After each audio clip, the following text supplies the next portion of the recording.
सुभ्रूविभ्रमचक्षुषे चक्षुषे सर्वलोकानां वेङ्कटेशाय मङ्गलम्।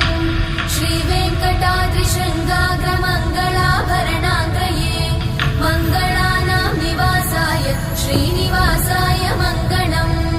सर्वावयव सौन्दर्य सम्पदा सर्वचेतसां सदा सम्मोहनायास्तु वेङ्कटेशाय मङ्गलम्।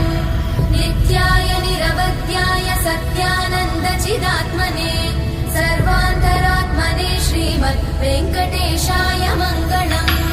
स्वतः सर्वविदे सर्वशक्तये सर्वशेषिने सुलभाय सुशीलाय वेङ्कटेशाय मङ्गलम्। परस्मै ब्रह्मणे पूर्णकामाय परमात्मने प्रयुञ्जे परतत्त्वाय वेङ्कटेशाय मङ्गलम्।